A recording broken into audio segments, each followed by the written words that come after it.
വാർത്തകൾ ആദ്യമേ അറിയാൻ പ്രൈം ന്യൂസ് മലയാളം സബ്സ്ക്രൈബ് ചെയ്യൂ.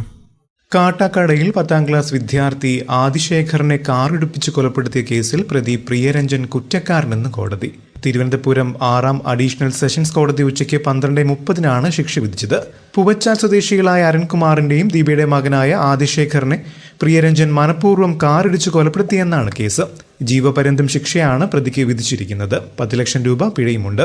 പൂവച്ചൽ പുളിങ്കോട് ഭദ്രകാൾ ക്ഷേത്രത്തിന്റെ മതിലിൽ പ്രിയരഞ്ജൻ മൂത്രമൊഴിച്ചതിനെ ആദിശേഖർ ചോദ്യം ചെയ്തിരുന്നു. ഇതിലുള്ള വൈരാഗ്യത്തിൽ 2023 ഒക്ടോബർ 30 ആദിശേഖറിന്റെ സുഹൃത്തുക്കൾക്ക് മുന്നിൽ വെച്ചാണ് പ്രിയരഞ്ജൻ കാറിടിപ്പിച്ചത്. ക്ഷേത്രവളപ്പിൽ പ്രിയരഞ്ജൻ മൂത്രമൊഴിച്ചത് ആദിശേഖർ ചോദ്യം ചെയ്തു. മാമ, ഇത് ശരിയാണോ? ക്ഷേത്രമല്ലേ എന്ന് മാത്രമായിരുന്നു ആദിശേഖർ നിഷ്കളങ്കമായി ചോദിച്ചത്. അന്ന് ആദിശേഖറിനോട് കയർത്തു പ്രിയരഞ്ജൻ. കൈ സൈക്കിളിലെ ഹാൻഡിൽ പിടിച്ചിരുന്ന ആദിശേഖറിന്റെ കൈകളിൽ ബലമായി പിടിച്ചമർത്തിയ അന്ന് പ്രിയരഞ്ജൻ ദേഷ്യം തീർത്തു.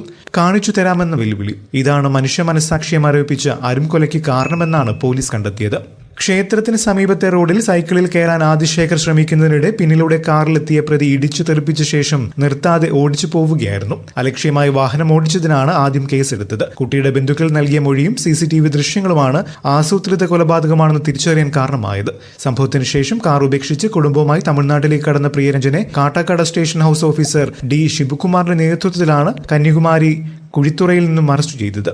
ആദിശേഖർ കൊല്ലപ്പെട്ട സംഭവത്തിൽ ഏക ദൃക്സാക്ഷിയും കൂട്ടുകാരനുമായ R. നീരജ് അന്ന് നൽകിയ ദൃക്സാക്ഷിമൊഴി ഇങ്ങനെയാണ്: റോഡരികിൽ കിടന്ന കാർ പതുക്കെയാണ് നീങ്ങിയത്. പിന്നെ വേഗത്തിൽ മുന്നോട്ടെടുത്തു.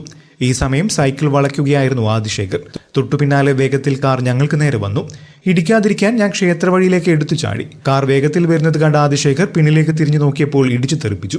റോഡിന്റെ മധ്യഭാഗത്തേക്ക് വീണ ആദിശേഖറിന്റെ സൈക്കിളിലും ശരീരത്തിന്റെ ഒരു ഭാഗത്തും കൂടി കയറിയിറങ്ങി. പെരിന്തൽമണ്ണ GMHSS 7ാം ക്ലാസ്സിലാണ് ഞാൻ പഠിക്കുന്നത്. അമ്മ വീടാണ് പുളിങ്കോട്. അവധിക്കെത്തിയത് പുളിങ്കോട് ഭദ്രകാളി ദേവീക്ഷേത്രത്തിന്റെ ഗ്രൗണ്ടിൽ നിന്നും ഫുട്ബോൾ കളിക്കുമായിരുന്നു. മത്സരത്തിന് ശേഷം പന്തു സൂക്ഷിക്കുന്ന ക്ഷേത്ര പരിസരത്തുള്ള പാത്രപ്പുരയോട് ചേർന്നുള്ള ഷെഡിൽ ആദിശേഖറും ഞാനും സൈക്കിളിലെത്തി. ആദിശേഖറിന്റെ സൈക്കിളിലായിരുന്നു യാത്ര. ഈ സമയം നീല നിറത്തിലുള്ള പുത്തൻ കാർ പാത്രപ്പുരയ്ക്കടുത്ത് റോഡരികിൽ കിടക്കുന്നുണ്ടായിരുന്നു. മത്സരം നടക്കുമ്പോൾ തന്നെ ഈ കാർ അവിടെ എത്തിയിരുന്നു. ആരെയോ കാത്തു കിടക്കുന്നത് പോലെ. പാത്രപ്പുരയോട് ചേർന്നുള്ള ഷെഡിൽ പന്ത് വെച്ച ശേഷം പുറത്തിറങ്ങിയപ്പോഴാണ് റോഡരികിൽ കിടന്ന കാർ ഞങ്ങൾക്ക് നേരെ പാഞ്ഞെടുത്തത്. പോലീസ് ആവശ്യപ്പെട്ടാൽ ഈ കാര്യം പറയും. കൂടുതൽ വാർത്തകൾക്കും വിശേഷങ്ങൾക്കുമായി ഈ ചാനൽ സബ്സ്ക്രൈബ് ചെയ്യാൻ മറക്കല്ലേ. നന്ദി.